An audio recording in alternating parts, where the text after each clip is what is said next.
Abrebrecha Venezuela. El análisis geopolítico por parte de dos figuras de la comunicación alternativa y revolucionaria. Juntos. Geraldina Colotti y Carlos Aznares.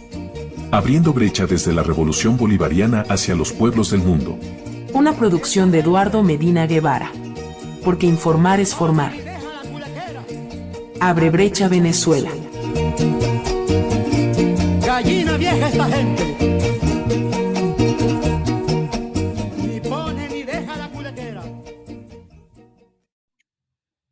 Hola, ¿qué tal? Esto es, como todas las semanas, Abrebrecha Venezuela, un programa que hacemos junto a Geraldina Colotti, que nos habla Carlos Aznares, para contar la verdad sobre lo que ocurre precisamente en Venezuela frente a la campaña que habitualmente hacen los medios hegemónicos contra este país caribeño.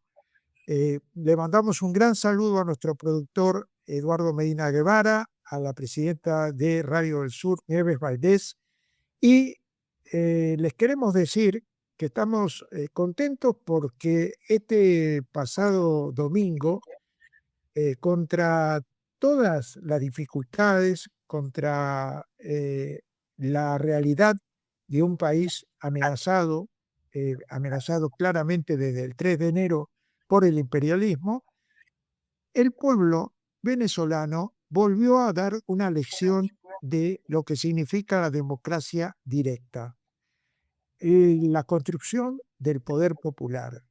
Me refiero a esta elección, a esta consulta popular nacional que se hizo en las comunas para votar los proyectos comunales que cada uno de los centros comunales necesita para seguir desarrollándose revolucionariamente.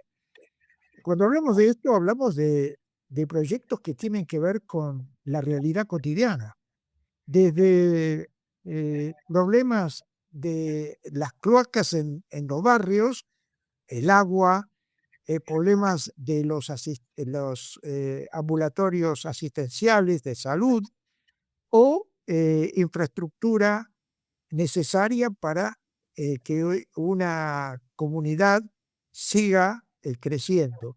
Y en este sentido, cuando el comandante Hugo Chávez dijo claramente como una gonada, Maduro, el presidente constitucional, lo reiteró y lo puso en práctica y siguió fortaleciendo desde el gobierno.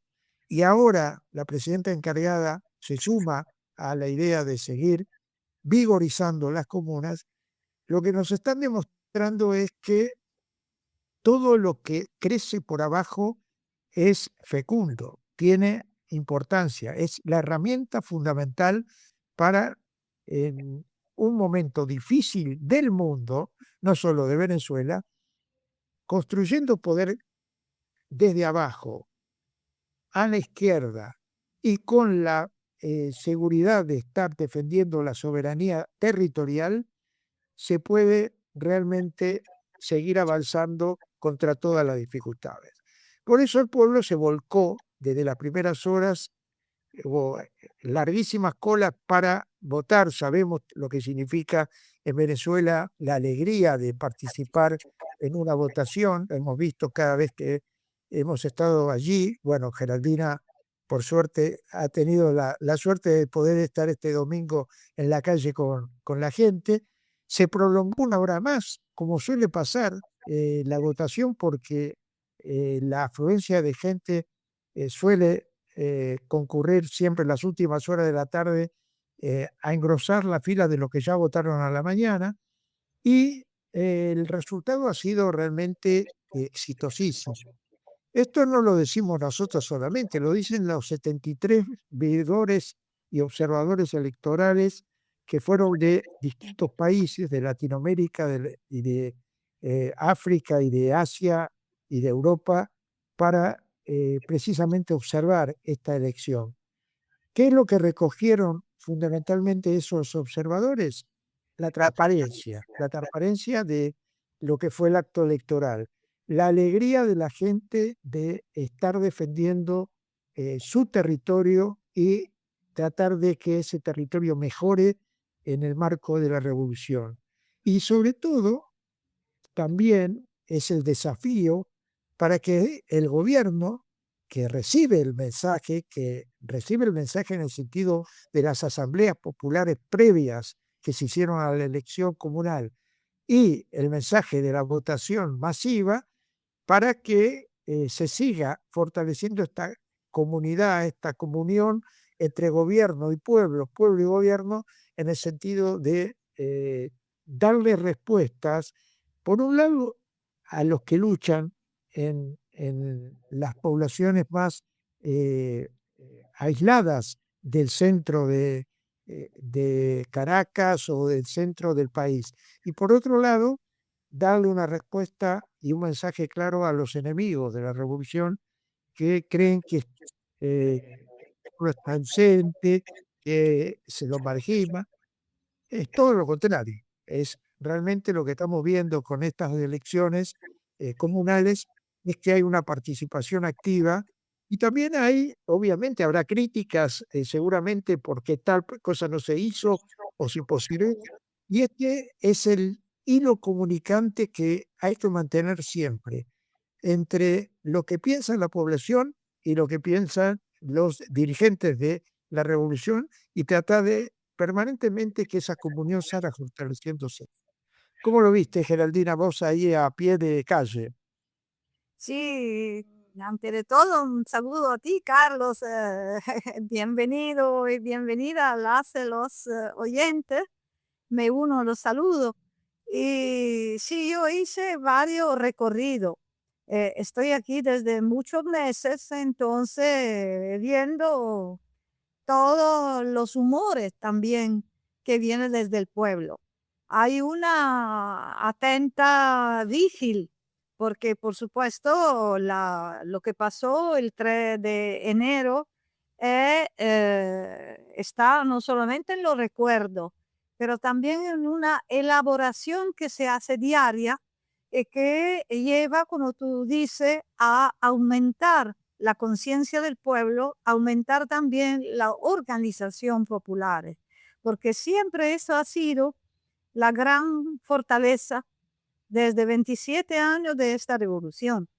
El pueblo que liberó a Chávez cuando el imperialismo lo había secuestrado, el pueblo que rechazó cualquier agresión y que resistió a las agresiones más fuertes, a la bomba silenciosa, que son la medida coercitiva unilateral. Este pueblo no se doblegó. Y la esperanza que está en la calle es que no se va a doblegar tampoco ahorita. Está respaldando muy fuerte, tiene mucha confianza en la presidenta encargada en la dirección política de este proceso, que sigue siendo la que dejó Nicolás Maduro. Nicolás Maduro nunca se ha ido, como no se ha ido Cilia Flores. Hay una brigada, nosotras como mujeres hemos participado a la brigada Cilia Flores, la brigada de liberación Cilia Flores por la paz. Y yendo con las internacionalistas en los lugares que más sufrieron del bombardeo del 3 de enero, en Fuerte Tiuna, escuchando la voz de las mujeres ahí, porque no olvidamos, la gente a veces no sabe, porque no coloca bien donde fue uno de los epicentros de esta agresión criminal. Bueno, Fuerte Tiuna es también un lugar donde se construyó una de las más grandes organizaciones de viviendas populares hecha por el comandante Chávez. En la parte donde estuvimos nosotras era dedicada a mujeres que tienen hijos e hijas con discapacidad.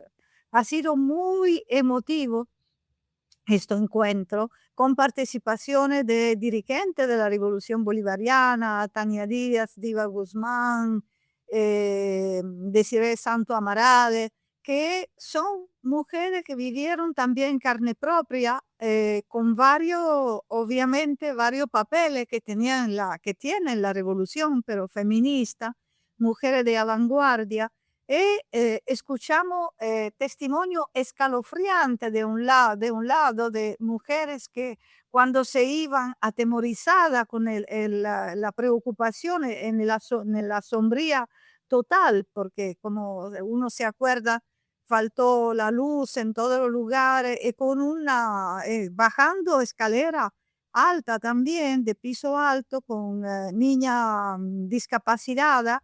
Y bueno, viendo una vez en el carro, de verdad muy emotivo estos cuentos, se tendría que ponerlo en un archivo de resistencia popular, viendo camiones con cadáveres que estaba adelantado, símbolo de una resistencia cívico-militar que ha habido esta agresión, este espíritu está en la calle. Es muy importante ver por qué hay masas que están respaldando la esperanza y el cambio, pero hay masas, desafortunadamente, porque cuando las masas no son conscientes, son masas. Cuando son conscientes, son pueblo organizado. Y vemos desafortunadamente que hay masas que en los países capitalistas votan a la extrema derecha. De eso quiero hablar también contigo. En Chile hay, después del regreso a la democracia, hay de nuevo un nazista que está al gobierno. Este nazista ha llamado junto con él a toda la extrema derecha, empezando por la extrema derecha venezolana, que no solamente ha pedido la agresión de su país, que sigue queriendo el regreso el mismo sistema que llevó al genocidio en Palestina, pero que no tiene cabida, no tiene pueblo, pero quiere juntarse a esta masa de gente que no piensa y que llegó en un país como el Chile de Allende, a votar de nuevo por un nazista que hizo toda su campaña declarando que es un fanático de Pinochet.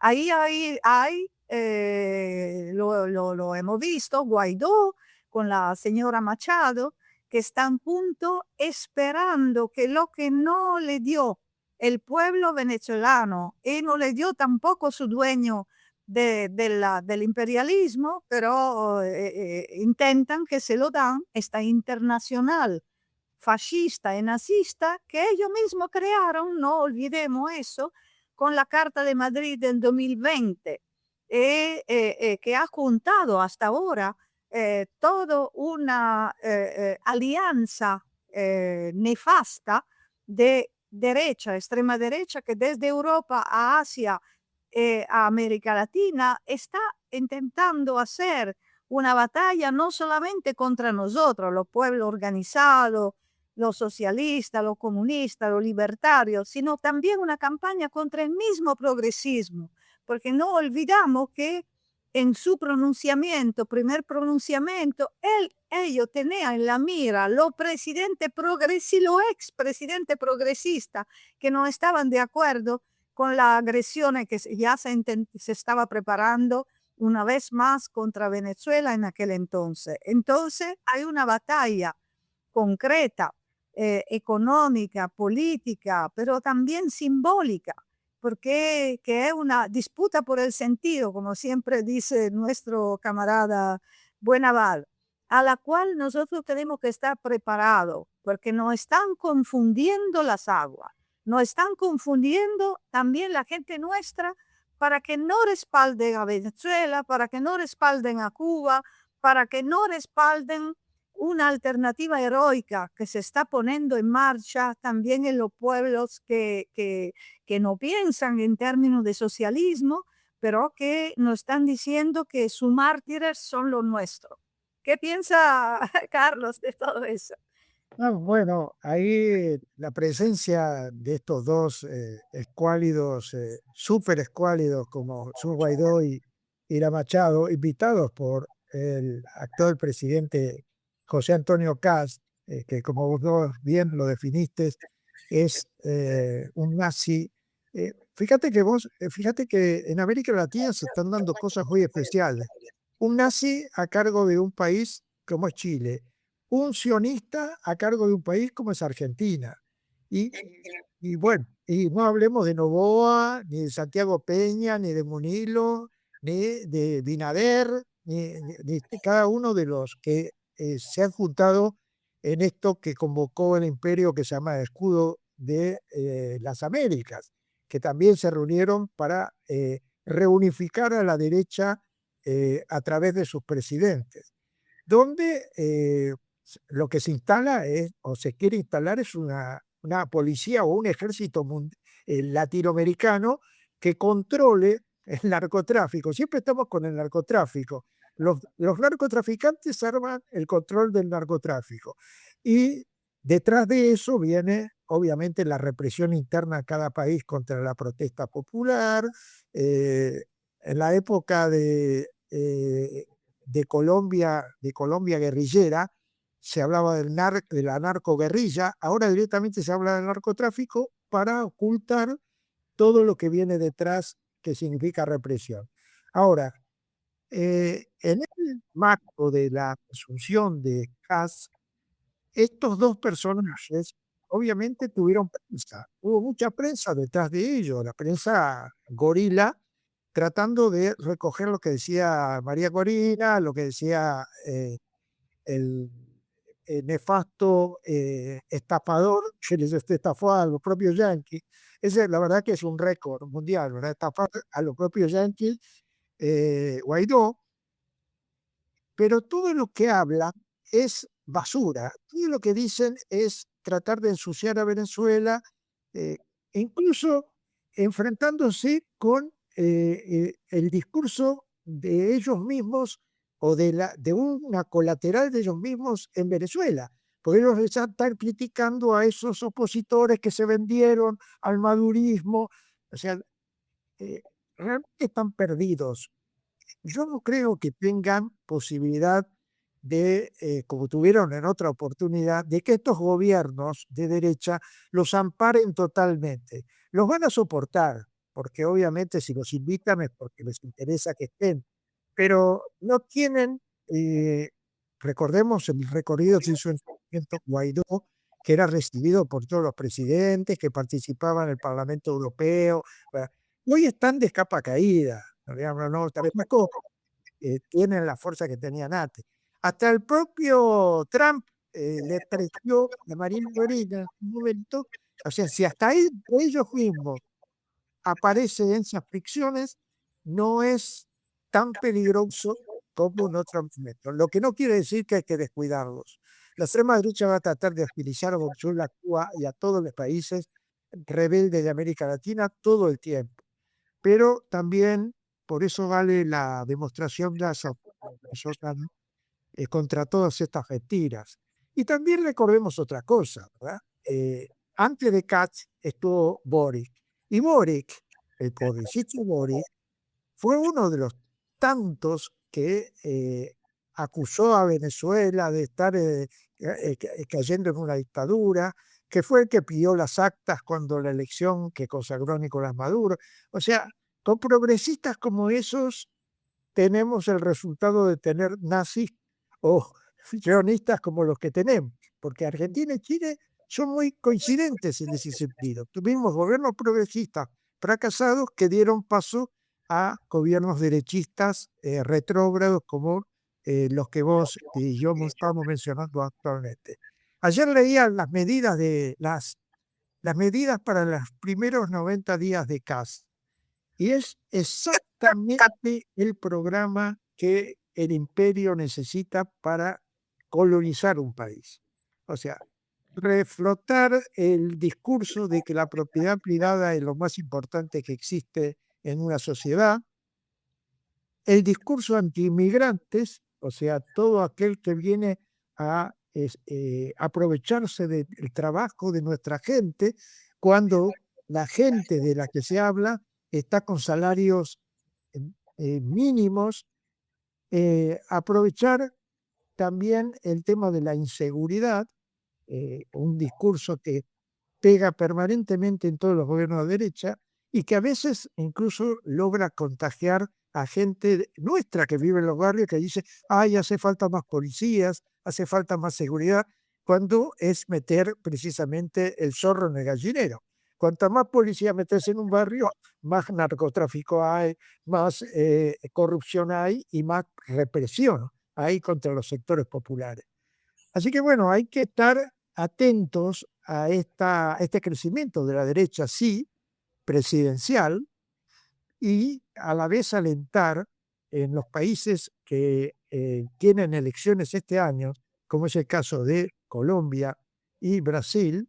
Nos alegramos del triunfo de Iván Cepeda en Colombia, nos alegramos del pacto histórico arrasando en las elecciones legislativas de este pasado domingo, pero también advertimos de que Estados Unidos va a jugar en la elección. Ya está la embajada norteamericana en Colombia teniendo relaciones con el candidato Espriel ya, que es el candidato de la derecha.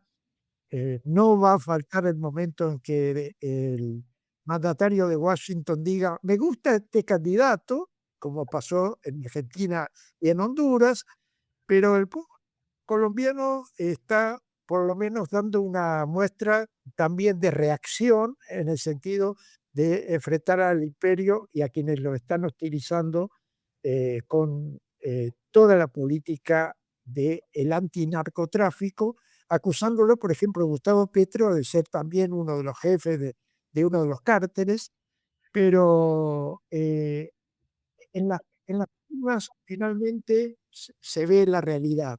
Y el pueblo colombiano como el pueblo venezolano están demostrando que hay un solo camino, que es tratar de construir otro mundo posible en la medida de la fortaleza que se tenga desde la construcción popular desde abajo.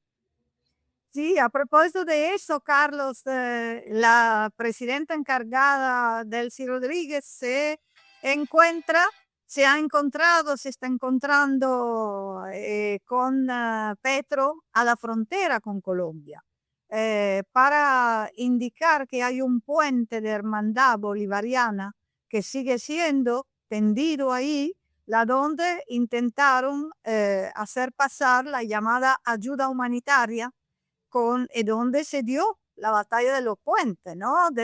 Contra eso. Eso es muy importante porque lo que estaba diciendo tú es un modelo, una receta que ya se impuso en los países capitalistas como Italia, como Europa, exactamente lo que tú estabas muy bien haciendo como síntesis, ¿no? El tema securitario, los migrantes, todo, para sembrar el miedo en los pueblos. Pero llega un momento que el pueblo ya no va a tener más miedo y va a sacar la cuenta. Esta cuenta es muy negativa desde el lado, por supuesto, de los opresores, pero va a saber reconocer cuál es la brecha que quedó abierta. Abre brecha Venezuela. Venezuela siempre está abriendo brecha, haciendo historia.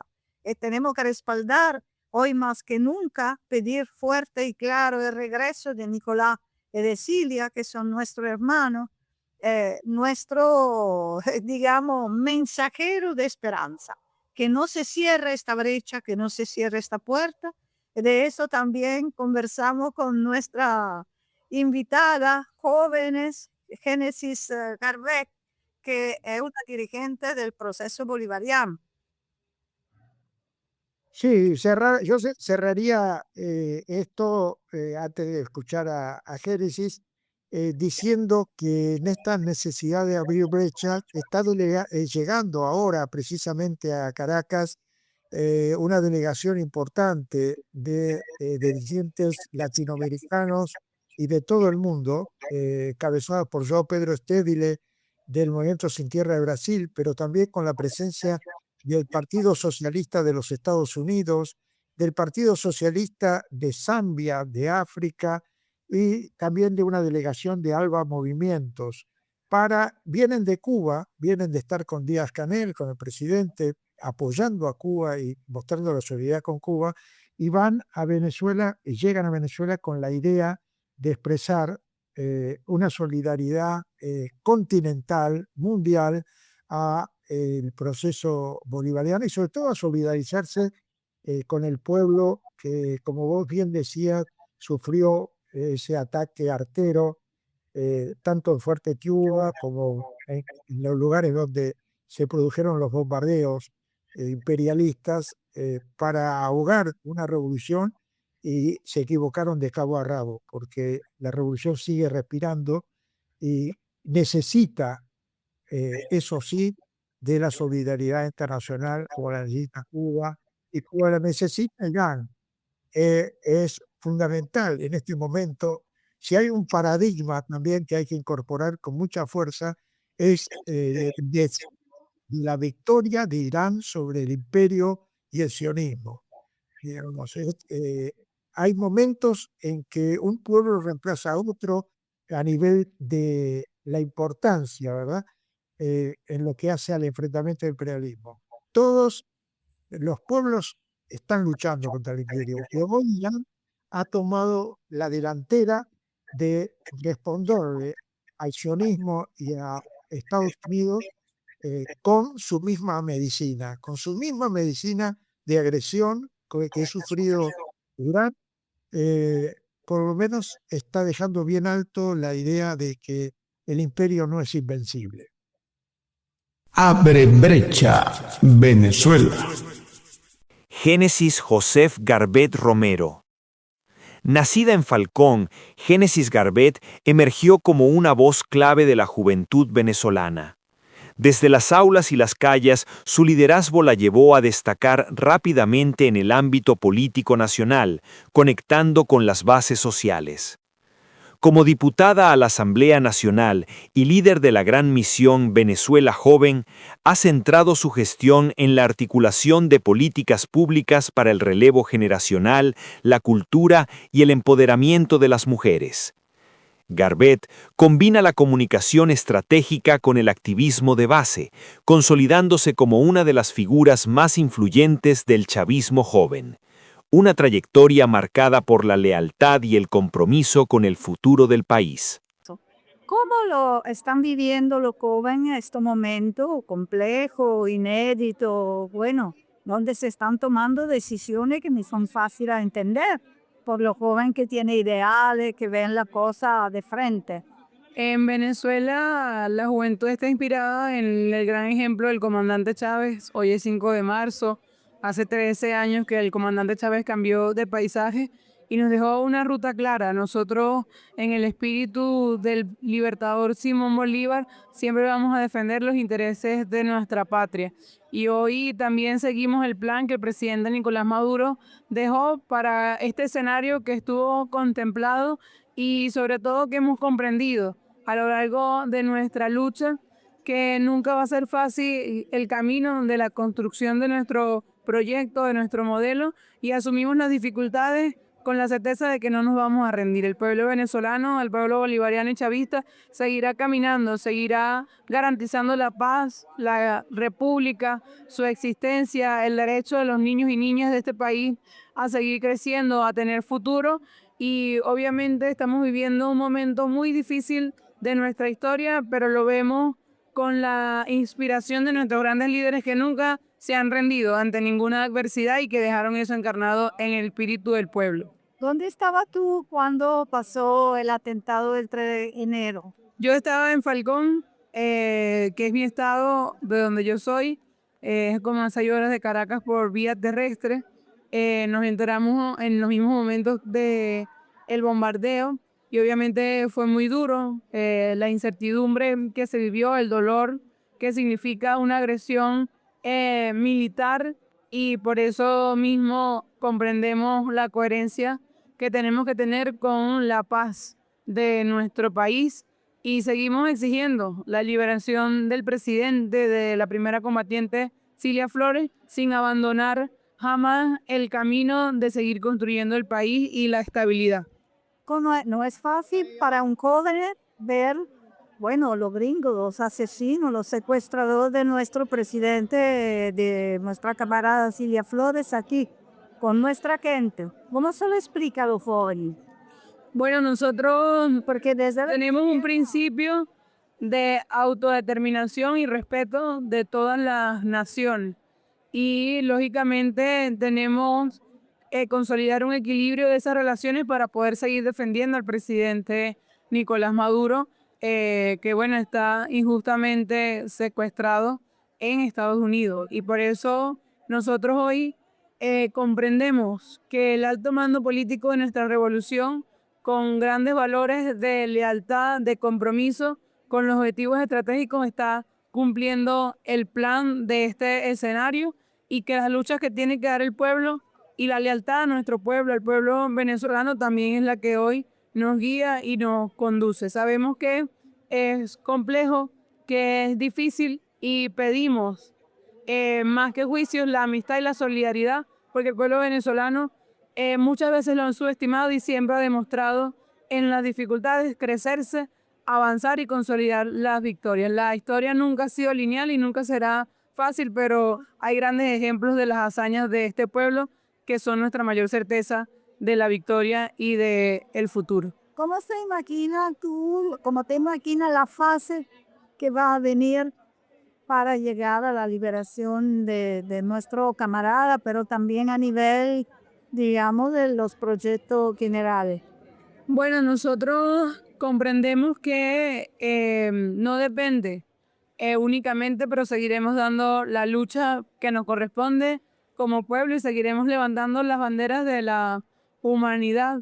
Si algo hay que generar es conciencia en la juventud sobre el mundo que hoy vivimos y el daño que le ha hecho la violencia política. Por eso, una de las cosas que tenemos muy claro es fortalecer la unidad nacional ante cualquier escenario geopolítico global. Es muy importante la generación de consenso, de reconocimiento de todos los actores de nuestro país para que salgamos airosos de esta coyuntura. ¿Qué le pide a las jóvenes del mundo y sobre todo cómo organizar la Brigada Cilia Flores? Sí, bueno, en Venezuela la mujer juega un papel protagónico. Nosotros vamos a una consulta pública porque tenemos un plan claro, 7 transformaciones y el fortalecimiento de la democracia popular bolivariana. Y ese camino es el legado del comandante Chávez, es la instrucción del presidente Nicolás Maduro, y hoy nuestra presidenta encargada, la compañera Delcy Rodríguez, que también es una mujer venezolana, que al igual que Cilia han demostrado mucha valentía en un momento muy difícil de la historia, y es por eso que hoy las acompañamos en las luchas y en las batallas que debemos seguir dando. Pedimos a todas las mujeres del mundo la solidaridad en el ejercicio también de la autodeterminación de las mujeres venezolanas, que seguiremos en pie de lucha y que no tenemos otra opción sino seguir luchando. Ahorita, querida oyentas, vamos a finalizar compartiendo con ustedes un fragmento de la visita que hicimos a Fuerte Tiuna, la comuna Fuerte Tiuna, con la Brigada Internacional Cilia Flores por la Paz.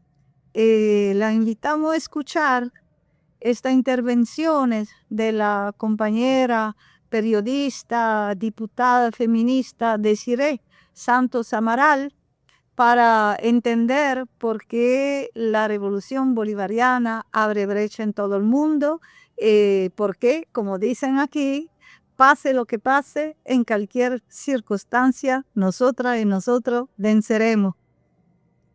Así es, bravo. Son testimonios que salen de adentro. Porque así hemos construido la revolución bolivariana, a esfuerzo, de a poquito, sacrificando, soportando de todo, desde que irrumpió en el escenario aquel 4 de febrero el comandante Chávez y pronunció solo aquella palabra, por ahora. Eso conmovió al mundo y a este país, lo dejó vibrando para siempre. Y sigue vibrando, sigue al frente de la revolución Hugo Chávez y ahora Nicolás Maduro, que también nos ha dado a nosotros ejemplos de valentía, de honradez y de hidalguía. Hemos soportado de todo lo que les ha dado la gana al imperio que no puede soportar que los pueblos sean libres, que los pueblos sueñen, que los pueblos quieran ser independientes. Pero es que nosotros, la herencia es muy grande. A nosotros la herencia nos las dieron nuestros libertadores y libertadoras. Por eso es que nosotros no podemos renunciar a esa independencia, a esa soberanía y a esa patria. Jamás, jamás vamos a hacerlo y no nos vamos a rendir. Ese 3 de enero, por supuesto que cambió el panorama. Ese 3 de enero fue otra puñalada, pero estamos erguidos. Se cumplió la Constitución de la República Bolivariana de Venezuela. Se tuvieron que ir. Nos dejaron el corazón herido porque se llevaron a nuestro líder, porque secuestraron a nuestra dirigente, a Cilia Flores, que es dirigente nacional de la Revolución Bolivariana. Pero a las 2 horas ya estaba otra mujer, valiente, tomando el control y diciéndole: tenme una fe de vida. Díganlo, díganos si no es valentía de un pueblo que hoy, 64 días después, sigue luchando y mañana va a convocar, va a asistir masivamente a su primera consulta nacional popular, que es expresión de soberanía, que es expresión de independencia y que es expresión de voluntad, porque en este país manda el pueblo, porque en este país decide el pueblo.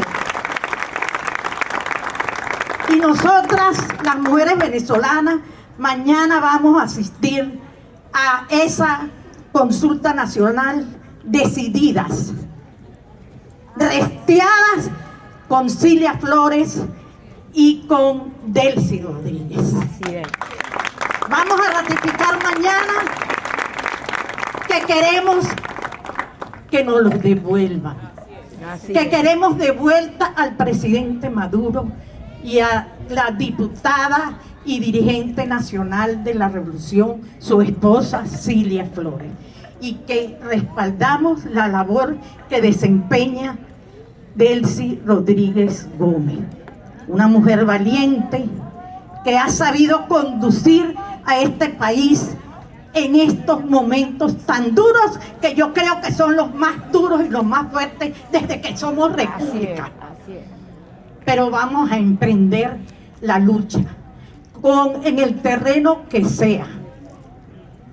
Y así hemos demostrado en estos 64 días que les agradecemos mucho a los camaradas, compatriotas, mujeres, amigas, hombres, que vienen hoy de distintos países para que sean portavoces de nuestra verdad, para que en cada uno de sus países informen y digan la verdad de Venezuela, que digan que este país está resteado, que este país sigue adelante, que este país no se va a rendir por nada, que este pueblo es victorioso y que seguirá siendo ejemplo para la humanidad. Bueno, y llegamos al final de este nuevo capítulo de Abre Brecha Venezuela. Por supuesto, siempre les reiteramos a nuestros oyentes y oyentas que nos escuchan por Radio del Sur y a los que nos escuchan por las redes sociales, que esperamos sus inquietudes, sus sugerencias, que por supuesto estamos abiertos a seguir dialogando y tratando de esclarecer sobre lo que está ocurriendo en Venezuela y apostando fielmente a la idea de esa revolución que iluminó el comandante Chávez, que prosiguió el comandante de las Fuerzas Armadas venezolanas, Nicolás Maduro, y que hoy está a cargo de la presidenta encargada Delcy Rodríguez, hasta que se produzca el regreso triunfal de Nicolás Maduro y Siria Flores después de estar secuestrados por el imperio. Hasta la próxima, señor. Hasta la próxima, lo queremos de vuelta. Ya. Abre brecha.